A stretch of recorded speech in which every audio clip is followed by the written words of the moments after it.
In 2004, Blockbuster operated 9,094 stores worldwide. They employed 84,300 people. They made $800 million a year just from late fees. That's not total revenue. That's the penalty money, the "you kept it one day too long" money. 16% of their entire business was built on punishing you, and we went anyway. Every Friday night, millions of American families piled into the car and drove to a building full of plastic cases, stale popcorn smell, and the very real possibility that the movie you wanted would already be gone. By 2010, Blockbuster was bankrupt. By 2014, almost every store was closed. Today, exactly one Blockbuster remains on Earth in Bend, Oregon, and it's basically a museum. Netflix won, streaming won, convenience won. But here's what nobody talks about: the ritual we lost. Friday night at Blockbuster wasn't just about getting a movie. It was an experience. It was a destination. It was something we did together, in person, with stakes. Today I'm counting down 20 things you could only experience at Blockbuster. Not the business model, not the corporate strategy. The feeling, the stuff you can't get from scrolling Netflix for 45 minutes and then rewatching The Office again. Number 7 is going to hit different if you ever stood in that store on a Friday night. And number 1 is the thing we traded away without even realizing it. If you remember the weight of that blue membership card in your wallet, hit subscribe. This one's for us. Number 20, the drop box, that metal flap on the outside of the building. You'd pull up at 11:58 p.m., shove the tape through the slot, and hear it thunk against the pile inside. Due by midnight? Made it. The drop box had its own psychology. You didn't have to go inside. You didn't have to face the teenager behind the counter. You didn't have to see how much you owed. Just pull up, deposit the evidence, and drive away. Some stores had the box on the drive-through side. You didn't even have to get out of the car. That was the 1990s version of contactless delivery, and it felt like getting away with something. Nobody's nostalgic for the drop box itself, but we're nostalgic for the deadline it represented. The movie had to go back. The experience had an ending. Today, your Netflix queue has no due date, no drop box, and no closure. It just sits there, judging you, forever. Number 19. Be Kind Rewind stickers. Every VHS tape had one. A little yellow sticker on the case reminding you to rewind before returning. If you didn't, some stores charged you a fee. Even if they didn't charge you, the next customer would put in the tape and immediately see where you stopped watching. The rewind requirement sounds annoying now. It was annoying then too, but it was also a courtesy, a small act of consideration for the stranger who'd rent this tape after you. You were part of a chain of movie watchers, connected by a spool of magnetic tape and basic human decency. Netflix doesn't need you to rewind. It doesn't need you to think about the next viewer at all. You're not sharing anything with anyone. The movie exists in perfect isolation, waiting for you forever, starting exactly where you left off. Convenient? Absolutely. But Be Kind Rewind meant something more than tape maintenance. It meant we were all using the same copies. We were a community of borrowers. Now, we're a population of individual streamers who never have to think about each other at all. Number 18. Previously viewed movies for sale. That bin near the checkout. DVDs for $7.99. VHS tapes for $3.99. These were rentals that had cycled through enough times that Blockbuster was ready to move them out. And for a kid with limited allowance, this was the closest thing to actually owning a movie. Previously viewed meant someone else had loved this movie enough to rent it, multiple someones. The disc might have a scratch or two, the case might be scuffed, but it was yours. You could watch it whenever you wanted. No due dates, no fees, ownership. Today you can buy a digital movie for $14.99, but you don't own it. You own a license that can be revoked. In late 2023, Sony PlayStation announced they would delete over 1,300 Discovery titles from people's libraries, movies they'd purchased. The backlash was so severe, Sony struck a last-minute deal to keep the content. For now, but the fact that they could announce mass deletion of purchased content, and almost got away with it, tells you everything about digital ownership. A scratched DVD from the Blockbuster previously viewed bin? That's still sitting on someone's shelf right now. Still playable, still owned, still theirs. Number 17, the guaranteed in-stock programs. Blockbuster's answer to the worst feeling in the store. The movie you came for is out, all copies rented, empty shelf, Friday night ruined, so they created programs like guaranteed to be in stock for major new releases. If the movie you wanted wasn't available, you got a free rental coupon for next time. It was Blockbuster admitting the fundamental flaw of physical inventory and trying to fix it with a promise. The promise rarely worked perfectly. The coupons stacked up, the disappointment lingered, but the attempt mattered. Blockbuster was acknowledging that your time and trip to the store had value, and if they wasted it, they owed you something. Streaming services don't apologize when they remove content. They don't give you a coupon when the show you wanted to watch disappeared from the platform last month. The promise of everything available always actually means whatever we currently have the rights to, and when it's gone, it's just gone. No coupon, no acknowledgement, no sorry. Number 16, video game rentals. Before you spent $60 on a game, you could try it for $4. Rent it for the weekend. Decide if it was actually good or just well marketed. Return it if it sucked. Blockbuster's game rental section was a laboratory. You could experiment with genres you'd never buy. You could take a chance on something weird. You could discover that actually you really loved RPGs or racing games or whatever else you'd never have risked $60 to find out. The current gaming model is buy it, hope it's good, get a refund if you played less than 2 hours. Steam's refund policy is generous by modern standards, but it's not the same as taking a game home, playing it all weekend, deciding it wasn't for you, and bringing it back for full credit towards something else. Game Pass and PS Plus are the closest modern equivalent, but those are subscriptions. Monthly fees for access to a rotating library. Blockbuster let you rent one specific game, with no commitment beyond that weekend. Try it, return it, move on. Simple. Number 15, the new release wall. The moment you walked in, it was right there, an entire wall, floor to ceiling, dedicated to whatever had just come out. Dozens of copies of the same movie, face out, demanding your attention. The new release wall was marketing. It was also democracy. You could see, at a glance, what everyone else was watching. If the wall was stripped bare, you knew, this movie is the one. If the wall was still full, well, maybe wait. The new release wall created urgency. This was the first weekend you could rent this movie at home. If you wanted to be part of the conversation on Monday morning, did you see it? You had to get here, get a copy, watch it before everyone else. Streaming has no new release wall. Everything arrives with equal visual weight. A billion-dollar blockbuster sits next to a documentary about cheese. There's no architecture of importance, no physical evidence of demand. And because everything is always available, nothing is ever urgent. If you ever walked into Blockbuster and felt your heart sink because the new release wall was picked clean, you understand something that streaming will never replicate. The scarcity, the stakes, the possibility of loss. Let's keep going.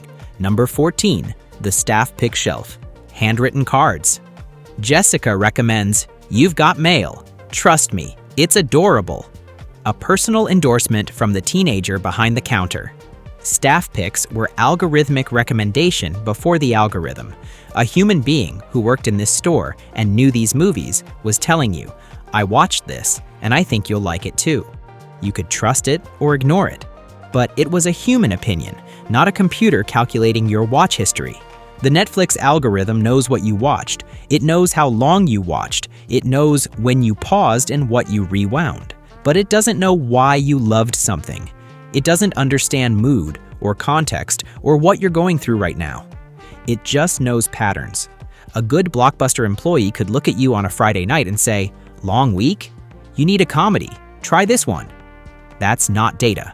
That's empathy. And you can't code empathy. Number 13, empty display cases, the anti-theft system. Every movie on the shelf was just an empty plastic case.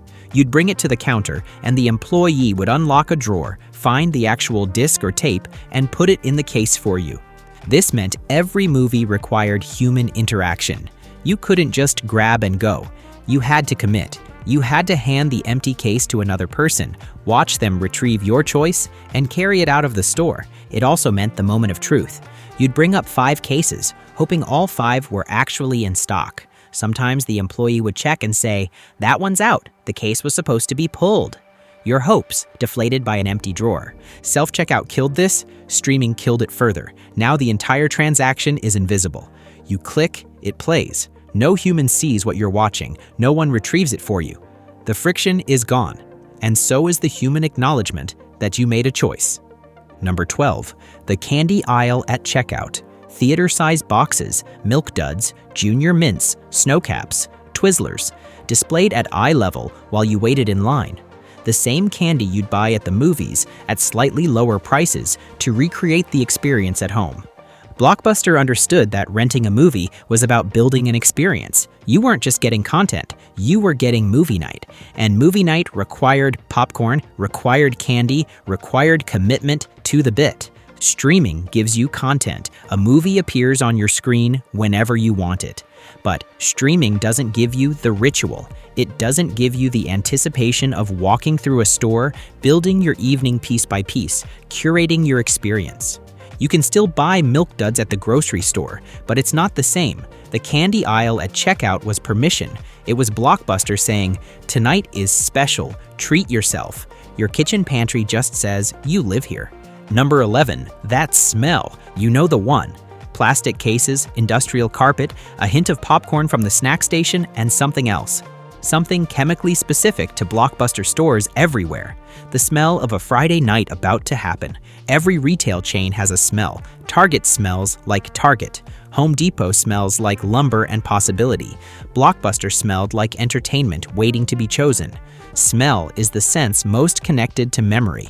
When you remember Blockbuster, you don't just remember the movies. You remember walking through those automatic doors and knowing, from the air itself, that this was a place where your weekend was about to get better. Streaming has no smell. Your couch smells like your couch. Your TV smells like nothing. The experience of choosing entertainment has been reduced to swiping through tiles on a screen in whatever room you happen to be in, surrounded by whatever smells your life already contains. Number 10, the horror section, usually in the back corner, always slightly darker. VHS cases with covers so gruesome your parents wouldn't let you walk past them. Nightmare on Elm Street. Friday the 13th. Something about that corner of the store felt dangerous. The physical separation of genres meant something. Comedy was over here, drama was over there, horror was in the back, where it belonged. A little forbidden, a little thrilling, a little too much for the main aisles. Streaming flattens everything. Horror shows up next to romantic comedies in your recommendations. There's no architecture of genre, no sense that you're entering different territory. A slasher film and a children's movie have identical UI, a rectangle, a title, a play button. Walking into the horror section at Blockbuster felt like crossing a border. You were choosing to be scared. The physical journey reinforced the emotional one. Now you just click and the boundary disappears. Number 9. Arguing about what to watch. 4 family members, 1 store, 90 minutes of browsing, 0 agreement. Dad wants an action movie. Mom wants something romantic. The kids want whatever has the coolest cover. Nobody wins. Everybody compromises. This sounds like a complaint. It's actually a memory. The argument was the point. The negotiation was the ritual. 4 people with different tastes, forced to find common ground, physically standing in a store until consensus emerged. You learned what everyone else wanted. You defended your position. You gave in gracefully or dug in stubbornly. Streaming eliminated the argument by eliminating the need to agree. Everyone has their own profile. Everyone has their own screen. The family can watch 4 different things in 4 different rooms, and no one has to compromise. That sounds like freedom. It might be loneliness. Friday night at Blockbuster was a shared experience from start to finish. The drive, the browse, the argument, the movie, the return. Now, the movie part happens in isolation, and everything else disappears. We're in the top half now. Everything so far was about the store, the physical space, the rituals, the sensory experience. What comes next is about what happened at home, the part of Blockbuster that followed you out the door. Number 8, the 2-day rental. New releases, 2 nights, then back. Catalog titles, 5 nights. Know the difference or pay the fee. 2-day rentals created pressure. You had to watch this movie tomorrow or the next day at the latest. No procrastinating. No, I'll get to it eventually. The deadline was real, and the penalty for missing it was financial. This sounds restrictive. It was also clarifying. When you only have 2 days, you actually watch the movie. You make time. You prioritize. The scarcity of access created urgency of attention. Your Netflix queue has 147 titles you added months ago and never watched. They'll be there tomorrow. They'll be there next month. There's no pressure, so there's no commitment. The movie waits patiently for a moment of attention that never comes. Blockbuster's 2-day rental was a forcing function. Watch it or waste money, and because of that, you watched it. Number 7, the late fee. $1 per day per movie, the punishment that launched Netflix. Late fees were universally despised. They were punitive, annoying, and occasionally devastating. Imagine forgetting about a rental for 2 weeks and owing more than the movie cost to buy. In 2000, Blockbuster collected $800 million in late fees. 16% of their revenue came from customers failing to return on time. The story goes that Reed Hastings paid $40 in late fees for Apollo 13 and was so annoyed he co-founded Netflix. Whether that's exactly true or a polished origin story, the lesson stuck. Netflix built its entire early pitch around no late fees. The late fee literally became its competitor's founding mythology. And yet, the late fee meant the rental had an ending. The movie had to go back. You had to finish watching it or accept that you didn't. The experience was bounded, finite, complete. You rented, you watched, you returned, you moved on. Streaming has no late fees because streaming has no return.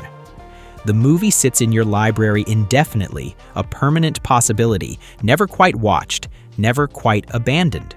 You don't owe money, but you owe attention you'll never pay. The late fee was terrible. Its absence might be worse. Number 6. Membership cards. Blue and yellow. Plastic, magnetic stripe on the back, your name on the front. The Blockbuster card was identity. It meant you belonged. You were a member of an organization dedicated to bringing movies into your home. 65 million Americans carried one at the chain's peak. If you lost it, you felt genuine distress. Membership implied privileges. Members got to rent. Members got the new releases. Members were trusted to take physical property home and bring it back. The card was a contract, a tangible symbol of the agreement between you and the store. Streaming accounts have no cards. You're not a member of Netflix, you're a subscriber. The relationship is monthly, transactional, cancelable. There's no plastic rectangle in your wallet proving you belong. You're just a credit card on file, churnable at any moment. The Blockbuster card felt permanent. It felt like commitment. It was probably in your wallet for years. That psychological weight, the sense of being a member of something, streaming will never replicate. Number 5, asking the employee if it's good. Is this one good? You'd hold up the case. The teenager would squint, think for a second, and give you an honest opinion. Yeah, it's really good. Slow in the middle, but the ending's great. Honestly, skip it. The trailer's the best part. That one's insane. Like, you'll either love it or hate it. No middle ground. Real feedback from a real person who had actually seen the movie. Not a star rating, not a percentage. A human opinion, delivered in person, subject to follow-up questions. What did you like about it? Does it have a lot of jump scares? Is it appropriate for a 12-year-old? Try asking Netflix those questions. The algorithm doesn't answer. It just suggests more rectangles. Number 4, the discovery of something you'd never have found. You came in for Gladiator. It was out. All copies rented. Friday night, derailed. So you wandered, you browsed, you picked up cases you'd never heard of, read the backs, judged the covers, and eventually you found something. Something weird, something obscure, something that became one of your favorite movies forever. Scarcity, forced discovery. When the thing you wanted wasn't available, you had to find something else. And sometimes, often, the something else was better than your original plan. Streaming's infinite availability eliminates this. Everything is always there.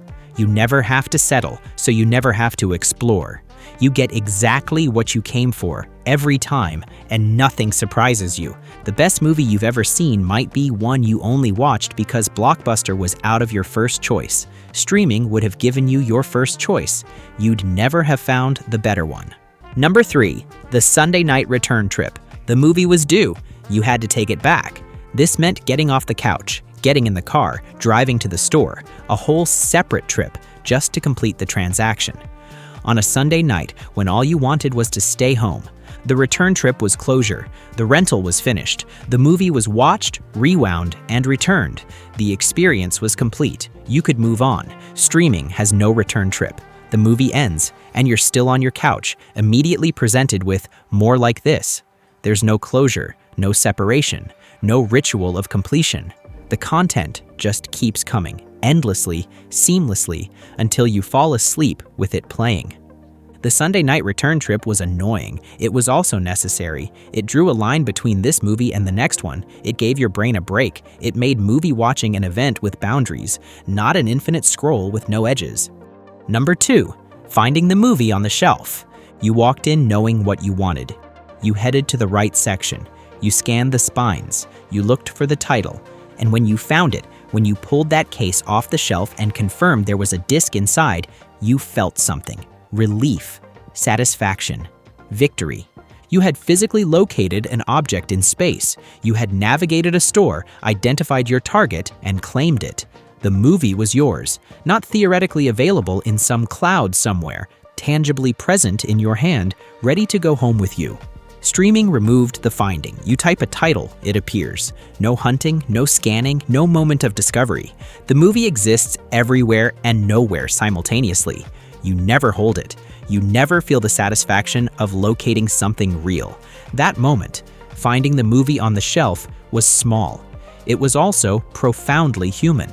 We're built to seek and find. Streaming gives us everything instantly, and in doing so, takes away the seeking. Number 1.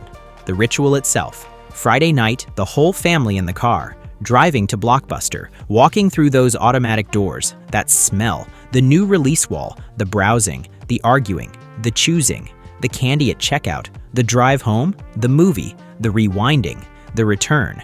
That was Blockbuster. Not a single transaction, but an entire ritual. A weekly practice that structured time, created anticipation, and brought people together in physical space. Netflix killed Blockbuster because Netflix was more convenient. You didn't have to leave your house. You didn't have to check if the movie was in stock. You didn't have to rewind, return, or pay late fees. Everything that made Blockbuster inconvenient, Netflix eliminated. But inconvenience was the architecture of the ritual. The friction was the point. The drive to the store was anticipation. The browse was exploration. The argument was connection. The return was closure. Streaming gave us infinite content, instantly available, requiring no effort. And in exchange, we gave up Friday nights at Blockbuster. We gave up the family argument about what to watch. We gave up the discovery of something we'd never have found otherwise. We gave up the satisfaction of holding a physical movie in our hands. We gave up the ritual. One Blockbuster remains. One store in Bend, Oregon, where you can still walk through those doors, smell that smell, browse those shelves, and experience what 65 million Americans used to do every weekend. It's a museum now, a monument to something we traded away for convenience. Blockbuster didn't die because it was bad. It died because something easier came along, and easier won. But easier isn't always better. Convenience isn't always an improvement. Sometimes the friction is what made it meaningful. Sometimes the inconvenience was the experience. I don't want to go back to late fees and rewinding, but I miss the ritual. I miss Friday nights that required a destination. I miss finding something unexpected because my first choice was out. I miss the argument about what to watch, the drive home with the movie in my lap, the specific anticipation of putting the tape in the machine and pressing play. Streaming gave us everything, and somehow everything feels like less. Which Blockbuster memory hit you hardest? Which part of the ritual do you miss the most? Drop it in the comments. And if this channel helps you understand what we traded away, even when we didn't realize we were trading, hit subscribe. More videos like this are coming. Thanks for watching.